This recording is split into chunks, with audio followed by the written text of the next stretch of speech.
क्या हम लोगों को अपने रेगुलेटर्स पे विश्वास करना चाहिए? और जब इंडिया की ग्रोथ स्टोरी बढ़ रही है, फोर्थ लार्जेस्ट इकोनॉमी से थर्ड लार्जेस्ट इकोनॉमी के रास्ते में है भारत, तो क्या हम लोगों को अपने जो एजेंसीज है उस पर विश्वास करना चाहिए? अगर सेबी ने क्लीन चिट दिया, सुप्रीम कोर्ट ने दिया, तो फिर हिंडनबर्ग पर चर्चा क्यों हो रही थी, सियासत क्यों हो रही थी? सही सवाल। इससे पहले मैं मुकुल रोहतगी को लाऊं, लेकिन जय आनंद देहादरई, आपने बहुत ही प्रोमिनेंटली ये इशू को रेस किया था, हर प्लेटफॉर्म पे रेस किया था। आप इस डेवलपमेंट को कैसे देखते हैं? मारिया जी नमस्कार। मेरे सामने तो ये मेरे लिए बहुत स्पष्ट है कि ये एक षड्यंत्र था। ये एक बड़ी केयरफुली क्राफ्टेड कंस्पिरेसी थी जिसमें ग्लोबल एंगल भी एक तरफ था और एक इंडियन एंगल एक तरफ था। और अब यदि आप ये देखें कि जो हिंडनबर्ग है वो एक एलएलसी के तौर पर रजिस्टर्ड थी न्यूयॉर्क में, अमेरिका में। और एलएलसी का मतलब होता है लिमिटेड लायबिलिटी कंपनी। और इसको डिसबैंड करना कोई लाइट के स्विच की तरह नहीं होता कि आपने स्विच ऑन कर दिया और ऑफ कर दिया, अब वो कंपनी समाप्त हो गई। ऐसा नहीं होता है। आपको कई सारे स्टेप्स लेने पड़ते हैं, इसमें काफी प्लानिंग होती है। इसका मतलब यही है कि जो अमेरिका में नए राष्ट्रपति आ रहे हैं, जो डोनाल्ड ट्रंप हैं, वो 4 दिन में अज्यूम कर रहे हैं ऑफिस। उनके साथ उनकी पूरी एडमिनिस्ट्रेशन और टीम भी आएगी। तो इससे तो साफ जाहिर होता है कि जैसे ही वहां का जो इलेक्शन रिजल्ट आया और डोनाल्ड ट्रंप जीत गए, उसी समय इन लोगों को समझ में आ गया होगा कि भाई अब हमारे लिए ऐसा काम करना बहुत ही कठिन होने वाला है।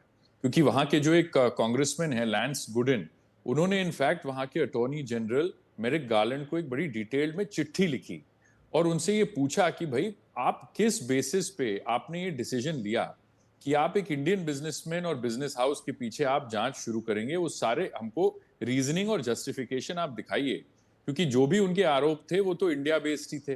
तो वहां वो ये जानना चाहते हैं, उनके कांग्रेसमैन जो विधायक हैं, बहुत प्रोमिनेंट जी विधायक, जी। उन्होंने यही तो सवाल उठाया कि भाई आपकी आपकी मंशा ही गलत थी।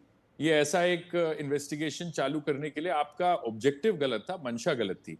और अब ये पूरा खेल टाइमिंग का है। वो चिट्ठी जाती है, उसके तुरंत बाद डोनाल्ड ट्रंप का इलेक्शन कंफर्म हो जाता है और उनके टीम के लोगों ने ये बड़ा क्लियर बयान दिया है कि हम डिपार्टमेंट ऑफ जस्टिस के जो भी ऐसे ऐसे जो इन्वेस्टिगेशन शुरू हुए हैं, अपने जो राजनीतिक उनके जो ओपोनेंट्स हैं उनको टारगेट करने के लिए डीप स्टेट के बिहाफ पर, और जो जॉर्ज सोरोस के जो लोग हैं जो घुसे हुए हैं अलग अलग इंस्टीट्यूशंस में अमेरिका में, उन लोगों को निकालने का अब काम शुरू होने वाला है। तो ये सब देखते हुए उन्होंने अपनी ये दुकान बंद करने का निर्णय लिया।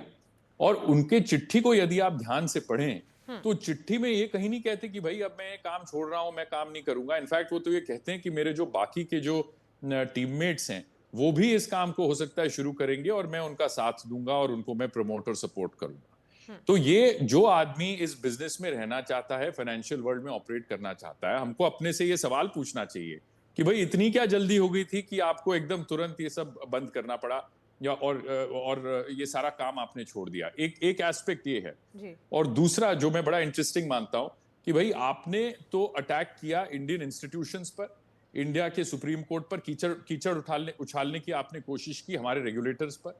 और जब वहां पे भी जब जब आपकी दाल नहीं गली तो आपने रेगुलेटर की जो हेड हैं उन पे भी आपने आरोप लगाने का काम शुरू कर दिया। जब कहीं पे भी कुछ नहीं हुआ तो आपने दूसरी एक रिपोर्ट निकाली 2024 में। जी। इस बार जो इंडियन इन्वेस्टर था वो समझदार था, वो समझ गया कि ये वो जो बचपन में हमको एक स्टोरी सिखाई जाती थी, वुल्फ वुल्फ, कि भाई आप एक बार आप किसी को बेवकूफ बना सकते हैं लेकिन दूसरी बार आपकी बात कोई नहीं मानेगा। और एग्जैक्टली वही हुआ है। और मैं मानता हूं अब कि जो इंडियन इन्वेस्टिगेटिंग एजेंसीज हैं उनको इस बात के बिल्कुल कोर तक जाना चाहिए और पता लगाना चाहिए कि उनके चलिए। इंडिया में कौन उनके पार्टिसिपेंट और कौन उनकी मदद कर रहा था, इंडिया में या बाहर, या उनके बीच में क्या लेन देन थी, मनी ट्रेल क्या थी। ये पता लगाना चाहिए कि कौन ये लोग थे। जी बिल्कुल सही कहा आपने।